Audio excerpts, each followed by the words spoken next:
현재 상태로는 6개월을 넘기기 힘들 것 같습니다. 마음의 준비를 하시는 게 좋겠습니다. 의사의 냉정한 한마디에 젊은 여성은 세상이 무너지는 듯 흐느꼈습니다. 그 무엇도 위로할 수 없는 와중에 언니에게서 걸려온 한 통의 전화. 당장 한국으로 와, 아직 희망이 있어. 여성은 전화를 쥐고 멍하니 서 있을 수밖에 없었습니다. 앞으로 이 여성에게 어떤 일이 벌어지는 걸까요? 안녕하세요. 저는 독일 베를린 출신의 발레리나 클라라 슈미트입니다. 23살.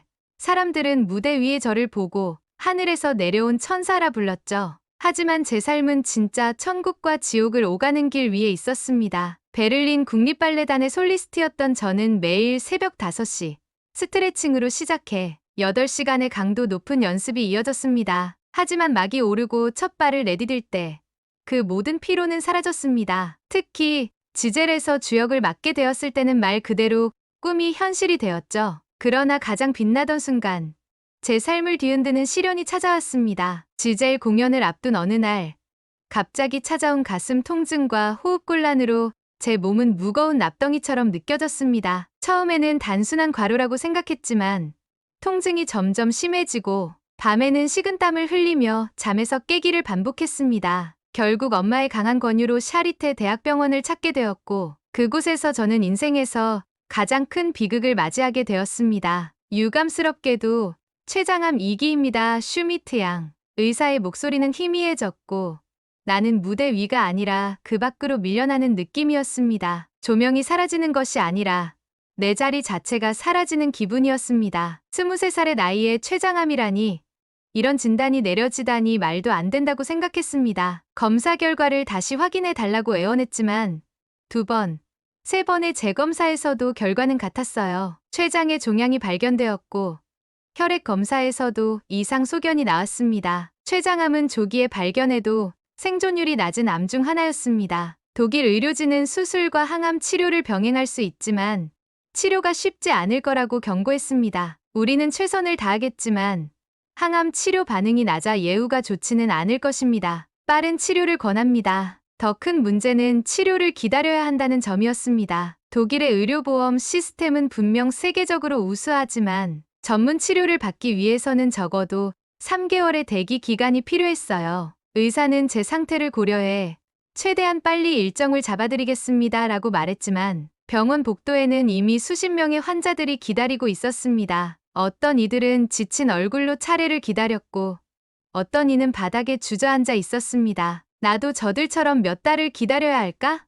내 몸은 그때까지 버틸 수 있을까? 그동안 암세포는 계속 자라날 것이 분명했고 저는 그저 시간과의 싸움에서 이미 지고 있었습니다. 그날 밤 집으로 돌아와 엄마는 침대에 앉아 있었습니다. 평소처럼 강한 척하려 했지만 손끝이 떨리고 있었습니다. 나는 처음으로 엄마가 이렇게 약해 보이는 걸 보았습니다. 남편 없이 저와 언니를 키워온 강인한 엄마가 이렇게까지 무너지는 모습이 오히려 제 가슴을 더 아프게 했지요. 저 역시 눈물이 마를 새 없이 흘렀지만 가족 앞에서는 강한 모습을 보여주려 애썼습니다. 걱정하지 마세요.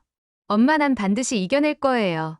우리 가족은 언제나 강했잖아요. 입으로는 이렇게 말했지만 사실 제 마음속에서는 이미 포기의 마음이 자리 잡고 있었습니다. 어쩌면 이것이 제 인생의 마지막 무대가 될지도 모른다는 생각이 머릿속을 맴돌았습니다. 절망의 순간 한 줄기 희망이 찾아왔습니다. 한국에서 연구 중인 언니 에밀리의 전화가 울린 것이었습니다. 에밀리는 독일에서 의대를 졸업한 후 서울대학교 의과대학 연구소에서 암치료와 정밀의료 기술을 연구하고 있었습니다. 그녀는 서울대 병원과 협력해 실제 환자 치료에도 참여하며 임상 경험을 쌓고 있었지요. 클라라, 듣자마자 바로 전화했어. 독일에서 진단받은 결과를 나한테 보내봐. 그리고 내가 할 수 있다면 당장 한국으로 와. 여기 서울대병원은 암 진단과 치료에 있어서 세계 최고 수준이야. 내가 연구하는 곳에서는 AI 정밀 진단 기술을 활용해 정밀 분석을 하고 있어. 독일과는 다른 방식으로 접근할 수도 있어.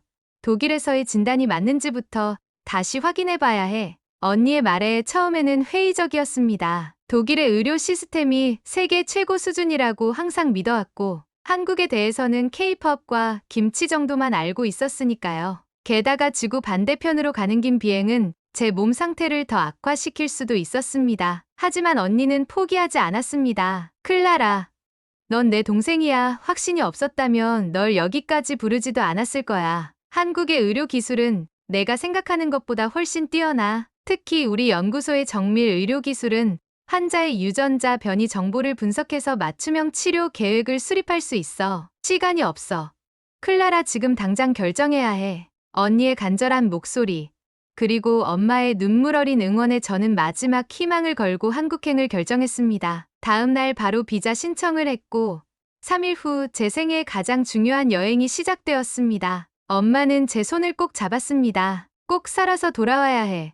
무슨 일이 있어도. 엄마의 목소리는 떨렸고 나는 그 말을 끝까지 듣지 못했습니다. 떠나는 발걸음이 너무나 무거웠습니다. 발레 슈즈 대신 진료 기록과 약봉지를 챙긴 가방을 들고 무대가 아닌 생존을 위한 여정을 시작한 것입니다. 14시간의 비행 동안 제 몸 상태는 점점 악화되었습니다. 좁은 기내에서 숨을 쉬는 것조차 고통스러웠고 갑작스러운 통증에 깜짝 놀라 잠에서 깨는 일이 반복되었습니다. 하지만 제 머릿속에는 오직 한 가지 생각뿐이었습니다. 한국에 도착해야 한다. 언니가 있는 곳까지 가야 한다. 비행기가 인천 상공에 진입한다는 안내방송이 들렸습니다. 창밖으로 보이는 서울의 고층 건물들과 반짝이는 한강이 눈에 들어왔습니다. 드디어 도착했다는 안도감이 밀려왔습니다. 착륙 직전 승무원이 제게 다가와 물었습니다. 비행 중 몸이 많이 힘들어 보이셨는데 휠체어를 준비해 드릴 수 있다는 친절한 말이었죠. 그녀의 말에 잠시 고민했지만 그 정도 몸 상태는 아니라고 생각했고 저는 고개를 저었어요. 하지만 그 자신감은 오래가지 못했죠. 입국장을 향해 걸어가는 동안 다리가 점점 무거워졌어요. 장시간 비행으로 인한 피로 때문인지 온몸이 축 늘어지는 느낌이었어요. 식은땀이 맺히고 속이 울렁거려 심호흡을 하려 했지만 가슴이 답답하기만 했고 공기가 폐 깊숙이 닿지 않는 것 같았어요. 균형을 잡기 위해 무의식적으로 벽을 짚었지만 손끝까지 힘이 빠져 있어 벽을 짚을 수 있을지 그냥 고꾸라져 넘어질지 무서웠어요. 입국 심사대가 가까워질수록 시야가 흐려졌고 다리가 풀리는 느낌이 들었어요. 누군가 제게 말을 걸었지만 그 목소리는 마치 물속에서 들리는 것처럼 희미했습니다. 다리에 힘이 풀리는 것을 느끼며 저는 힘없이 바닥으로 쓰러졌습니다. 마지막으로 본 것은 달려오는 사람들의 희미한 형체뿐이었어요. 흐릿한 의식 속에서 의료진의 목소리가 들렸습니다. 제 팔에 주사가 놓이는 느낌이 들었고 누군가 제 이마에 차가운 수건을 올려주었습니다. 빠르게 오가는 한국어 속에서 익숙한 영어 단어들이 들려왔습니다. 긴박한 상황 속에서도 의료진은 신속하게 움직였습니다. 언니의 목소리가 들렸습니다. 가까스로 눈을 떴을 때 제 위로 언니의 얼굴이 보였습니다. 평소에 냉정하고 이성적인 언니의 표정이 사라지고 공포에 질린 얼굴로 저를 내려다보고 있었습니다. 말을 잇기도 전에 다시 의식이 희미해졌습니다. 그 후의 기억은 파편적으로만 남아있습니다. 달리는 구급차 안에서 흔들리는 천장등, 누군가 제 손을 꼭 잡고 있는 따뜻한 감각, 그리고 끊임없이 들려오는 의료진들의 긴박한 대화. 눈을 다시 떴을 때 저는 병원 침대 위에 누워 있었습니다. 흰색 벽과 규칙적으로 울리는 심전도 모니터 소리가 들렸습니다. 언니는 제 침대 옆에 앉아 있었고 의사로 보이는 남성과 한국어로 대화를 나누고 있었습니다. 언니는 제 눈이 떠진 것을 보고 다가와 서울대병원에 도착했다는 것과 응급처치가 끝났다는 것을 알려주었습니다. 담당 의사 김민석 박사는 영어로 인사하며 안심시켜 주었습니다. 그는 정확한 진단을 위해 몇 가지 검사를 진행해야 한다고 설명했습니다. 제 상태가 안정되자 곧바로 일련의 검사가 시작되었습니다. 제일 먼저 CT 스캔실로 이동했습니다. 차가운 검사대 위에 누워 기계가 돌아가는 동안 저는 독일에서 이 과정을 거쳤던 기억을 떠올렸습니다. 그때는 이 검사를 받기 위해 일주일을 기다렸지만 지금은 어떤 지연도 없이 즉시 진행되고 있었습니다. CT 스캔이 끝난 후 의료진들이 모니터를 보며 한국어로 빠르게 대화를 나누었습니다. 언니가 내 손을 꼭 잡으며 빠르게 통역해 주었습니다. 클라라, 방금 의사 선생님이 말했어. 종양 위치가 예상보다 다르게 보인다고 추가 검사를 진행할 거래. MRI 검사실에 들어갔을 때는 불안감이 엄습했습니다. MRI 기계가 윙윙 소리를 내며 돌아가는 동안 저는 두 눈을 감고 조용히 숨을 들이마셨습니다. 독일에서 처음 검사를 받았을 때의 기억이 떠올랐습니다. 그때도 이렇게 차가운 검사대 위에 누워 있었지만 결과는 절망뿐이었습니다. 이번에도 그럴까? 다시 한번 모든 것이 끝나버리는 걸까? 혈액 검사와 조직 검사까지.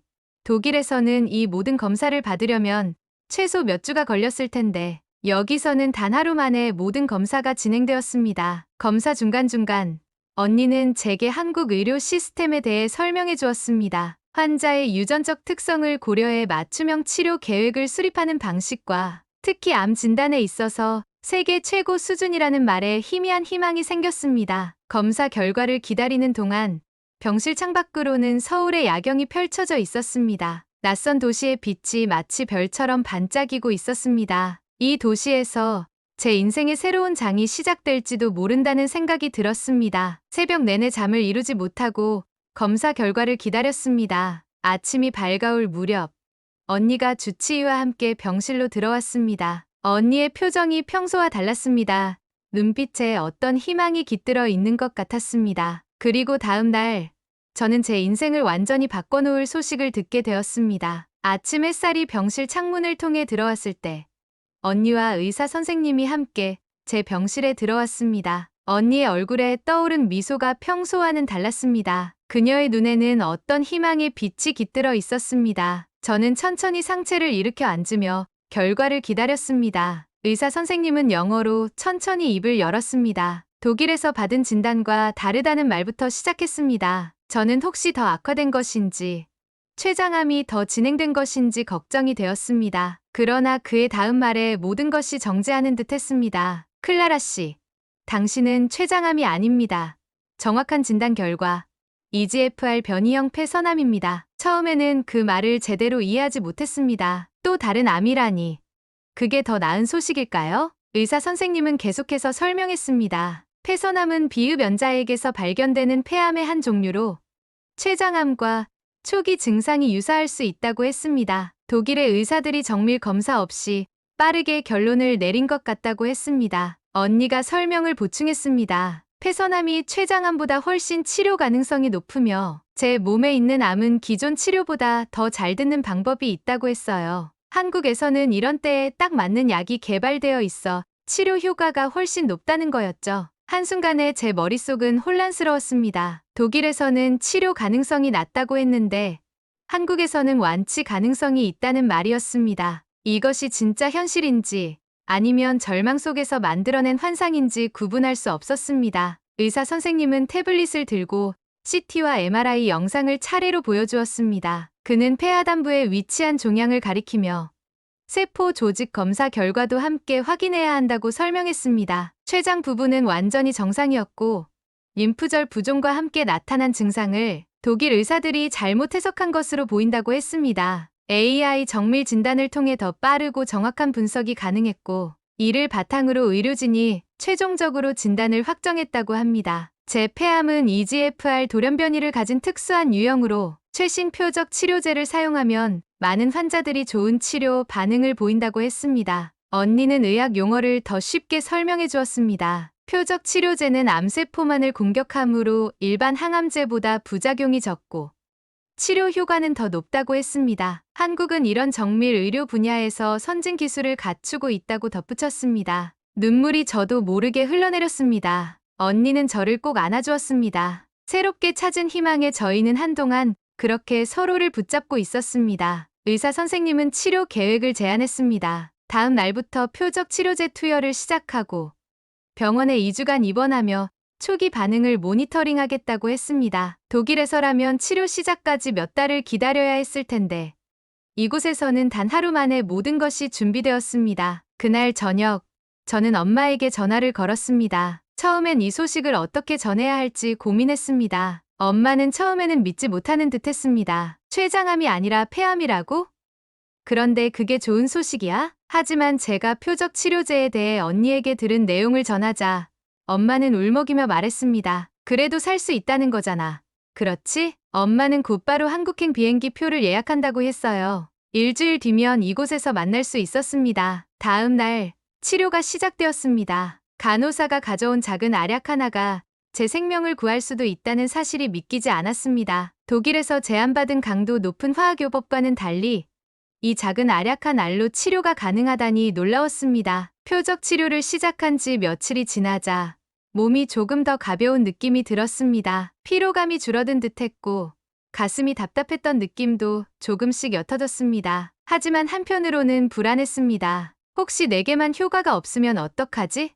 그런 생각이 끊임없이 머릿속을 맴돌았습니다. 의사 선생님은 이런 초기 반응이 긍정적인 신호일 수 있지만 실제 종양 반응을 평가하려면 몇 주가 더 필요하다고 설명했습니다. 병실에는 첨단 모니터링 시스템이 설치되어 있어서 제 생체 신호가 실시간으로 체크되었습니다. 언니는 이것이 한국 병원의 표준 시스템이라고 설명했습니다. 일주일 후 새로운 CT 촬영 결과 종양의 크기가 줄어드는 초기 반응이 확인되었습니다. 의사 선생님은 앞으로 수주간의 치료 경과를 더 지켜봐야 한다고 말했지만 이런 빠른 반응이 고무적이라고 말씀하셨습니다. 그리고 마침내 엄마가 한국에 도착하는 날이 왔습니다. 엄마는 공항에 도착하자마자 택시를 잡아 병원으로 향했습니다. 차창 밖으로 보이는 서울의 풍경도 눈에 들어오지 않았을 거예요. 그저 딸의 건강한 모습만을 보고 싶었을 테니까요. 병실 문이 열리고 엄마의 모습이 보였을 때 저희 둘 다 말없이 서로를 바라보았습니다. 엄마는 조마조마한 마음으로 병실에 들어섰고 제 얼굴을 보는 순간 온몸에 힘이 풀린 듯했습니다. 그녀는 제 얼굴을 양손으로 감싸며 믿을 수 없다는 듯이 속삭였습니다. 내 딸, 한국으로 오길 정말 잘했다. 정말 잘했어. 3개월 전 죽음을 앞두고 있던 딸이 이제는 훨씬 건강한 모습으로 미소 짓고 있었습니다. 엄마는 저를 꼭 끌어안고 오랫동안 놓지 않았습니다. 그 품 안에서 저는 다시 한번 눈물을 흘렸습니다. 하지만 이번에는 달랐습니다. 희망으로 가득 찬 눈물이었습니다. 엄마가 한국에 온 지 일주일이 지났습니다. 병실 소파에서 밤을 보내며 피곤함을 감추려 했지만 엄마의 눈 밑 다크서클은 날이 갈수록 짙어졌습니다. 가끔 제가 호텔에서 쉬라고 권했지만 그럴 때마다 엄마는 고개를 저었습니다. 독일에서 저를 보내줄 때 느꼈던 그 불안감이 아직 가시지 않았나 봅니다. 표적 치료제를 복용한 지 2주째에 접어들었습니다. 의사 선생님은 정밀 검사를 위해 저를 다시 CT 촬영실로 안내했습니다. 검사대에 누워 기계가 돌아가는 동안 저는 시선을 천장에 고정했습니다. 이번 검사 결과에 따라 앞으로의 치료 방향이 결정될 터였습니다. 제 심장은 빠르게 뛰었지만 이번에는 두려움보다 기대감이 더 컸습니다. 검사 결과를 기다리는 동안 엄마와 언니, 그리고 저는 병원 근처 한국 식당에서 점심을 먹었습니다. 언니가 추천한 된장찌개는 참 맛있었습니다. 엄마는 조심스럽게 된장찌개 주세요 라고 한국어로 주문해 보려 했고 성공했을 때의 그 뿌듯한 표정이 기억에 남습니다. 처음 먹어보는 한국 음식이었지만 뜨거운 국물이 몸을 따뜻하게 데웠습니다. 사람들은 아픈 사람에게 뜨거운 수프를 먹이라고 하잖아요. 그 말이 맞는 것 같았습니다. 병원으로 돌아와 의사 선생님이 들어오자 병실 안의 공기가 묵직해졌습니다. 그의 표정은 전보다 밝아 보였습니다. 그는 태블릿을 들고 우리에게 보여주었습니다. 클라라 씨, 종양이 반응을 보이고 있습니다. 이것은 표적 치료에 대한 매우 긍정적인 반응입니다. 언니가 빠르게 엄마에게 통역해 주었고 엄마는 손으로 입을 가리며 눈물을 흘렸습니다. 의사 선생님은 계속해서 설명했습니다. 치료를 계속 진행하면서 4주 간격으로 평가를 해나갈 것이며 현재로서는 매우 유망한 결과라고 했습니다. 그날 저녁 엄마는 조용히 제 손을 잡고 물었습니다. 언제부터 이렇게 강해졌니?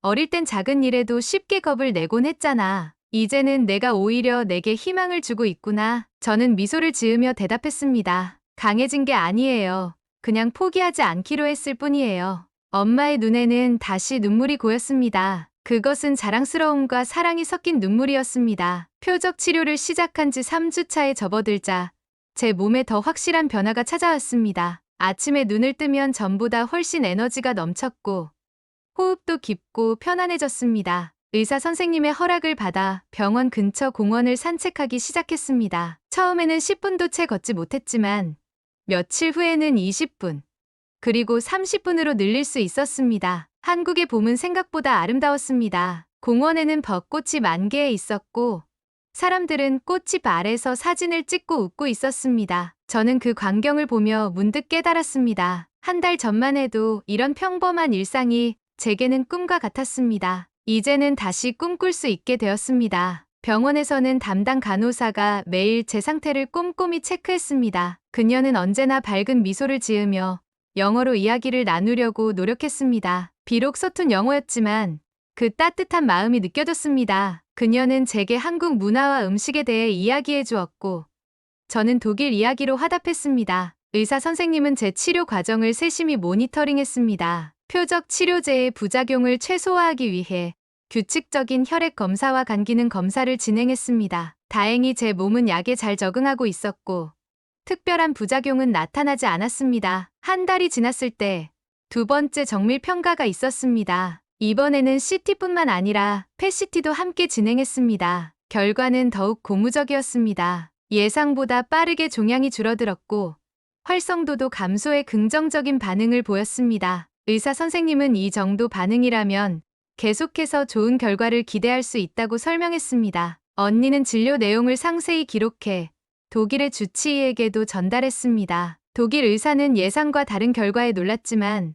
한국에서의 치료 효과를 인정했습니다. 그는 이메일을 통해 클라라의 빠른 회복을 기원한다는 메시지를 보내왔습니다. 이번 5주차에 의사 선생님은 제게 퇴원을 권유했습니다. 물론 치료는 계속해야 하지만 이제는 외래 진료로도 충분하다는 판단이었습니다. 처음 입원했을 때와 비교하면 상상할 수 없을 정도로 나아졌습니다. 일상생활을 스스로 할 수 있을 만큼 회복된 것입니다. 저는 기쁜 마음으로 퇴원 준비를 했고 언니의 도움으로 병원 근처 작은 원룸을 구했습니다. 작은 공간이었지만 창문 너머로 서울의 밤하늘이 보였고 그곳에서 새로운 삶을 꿈꿀 수 있었습니다. 퇴원하는 날 담당 간호사가 마지막으로 제 상태를 체크한 뒤 따뜻한 미소와 함께 작별 인사를 건넸습니다. 그녀는 작은 한국 기념품을 선물로 주었습니다. 그 순간 저는 이 낯선 나라에서 제2의 가족을 찾은 기분이었습니다. 병원을 나서는 순간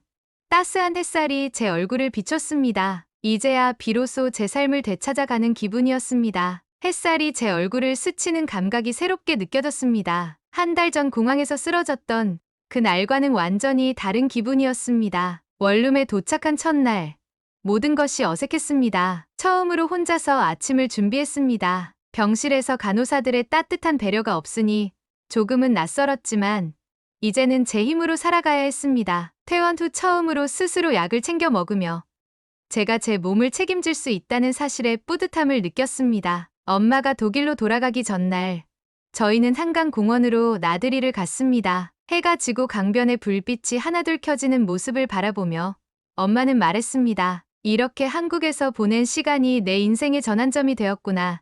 내가 다시 건강을 되찾아서 정말 다행이야. 저는 엄마의 손을 꼭 잡았습니다. 이제 저는 희망을 가지고 앞으로 나아갈 수 있었습니다. 아직 완치까지는 갈 길이 멀었지만 적어도 그 여정을 시작할 수 있었으니까요. 퇴원 후에도 저는 서울대병원 외래 진료를 받으며 치료를 이어갔습니다. 정기적으로 병원을 찾아 종양의 크기를 확인했고 표적 치료제에 대한 반응도 면밀히 체크했습니다. 다행히 약물은 제 몸과 잘 맞았고 시간이 흐를수록 제 몸은 점점 더 건강해지고 있었습니다. 병원을 오갈 때마다 저는 한국과 독일의 의료 시스템 차이를 실감했습니다. 독일에서는 외래 진료를 보려면 몇 주씩 기다려야 했지만 한국에서는 예약만 하면 며칠 내로 진료를 볼 수 있었습니다. 게다가 필요하면 같은 날 혈액 검사와 영상 촬영까지 모두 진행할 수 있었습니다. 이 차이는 단순한 편리함을 넘어서 제 치료 과정 자체를 바꿔놓았습니다. 클라라 씨, 현재까지 매우 좋은 반응을 보이고 있습니다. 종양 크기가 지속적으로 줄어들고 있어요. 꾸준히 관리하면 정상적인 생활도 충분히 가능할 겁니다. 의사 선생님의 말에 저는 처음으로 미래라는 단어를 다시 떠올렸습니다. 독일에서는 암과 싸우는 것이 전부였다면 이제는 그 이후의 삶까지도 생각할 수 있게 되었습니다. 어느덧 한국 생활도 6개월 차에 접어들었습니다. 병원에서 멀지 않은 원룸에서 생활하며 간단한 한국어로 일상 대화도 가능해졌습니다. 병원 근처에서 자주 가던 카페에서는 직원이 제 얼굴을 기억해 주었고 동네 마트에서는 계산할 때 봉투 필요하세요?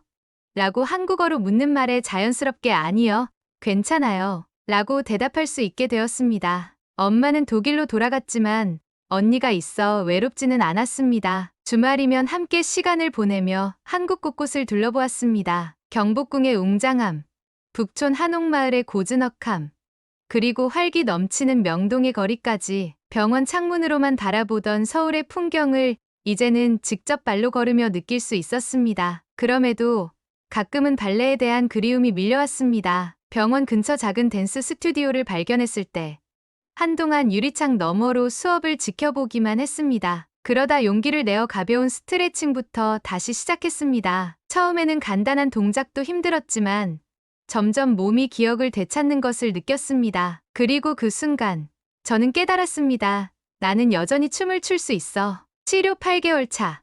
의사 선생님은 제게 독일로 돌아가도 좋다는 소견을 주셨습니다. 클라라 씨.